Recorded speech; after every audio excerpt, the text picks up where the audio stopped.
为着鼓励优秀的技术创作者前来参赛，今年台南米展扩大认定参赛资格，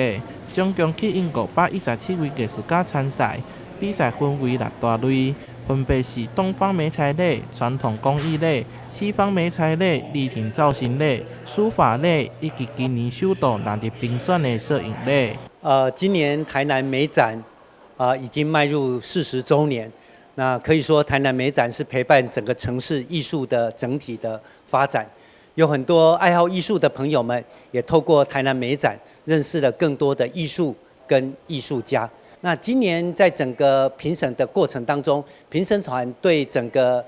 评审的作品，其实都给予非常高的一个评价，包括他们的所取材的元素，或是他跨媒材的一种创作形式，其实都觉得今年真的是非常具有创新性。今年非常令人兴奋的是，摄影类的一个作品也获得我们今年的台南奖，因为以往摄影类都不曾在台南奖所谓被看见。台南美展当中上关任有的台南奖得主分别是苏玉清、林文宏甲陈义忠。其中林文宏是今年摄影类当中的得奖者，首度纳入评选就得到台南奖，十分难得。台南奖这张作品呢，是我去年在高雄旗津所拍摄的摄影画面。我那时候原本要去拍起后灯塔，然后当天从至高处看到那个海堤的时候，发现海马体很漂亮，那我就跑去海堤拍照，然后无意间发现周边的那个珊瑚礁岩跟海浪非常的漂亮，然后我就用以黑白摄影的思维去捕捉这些就是浪拍打到浪岸边的一瞬间这样子。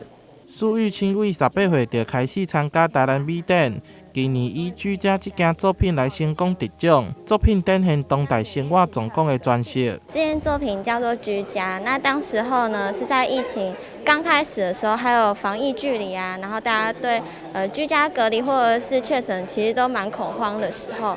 然后当时其实我也是一个被匡列在内的，其实当时候我是很恐慌，但是又想要安定自己的心，也想要去安慰那些真的要确诊或者是隔离的人们，所以就画了衣服比较让人家放松，然后安心可以好好的休息的画面，让大家可以比较没有这么的焦虑。台南美展所有参赛的作品总共有148件。为今仔日开始到11月6号，伫台南文化中心给龙展出。台南市文化局嘛会伫明年为3位台南奖得主规划展览，这一步行销推广在地的艺术家，欢迎有兴趣的朋友前往参观。台南新闻杨顺怀采访报道。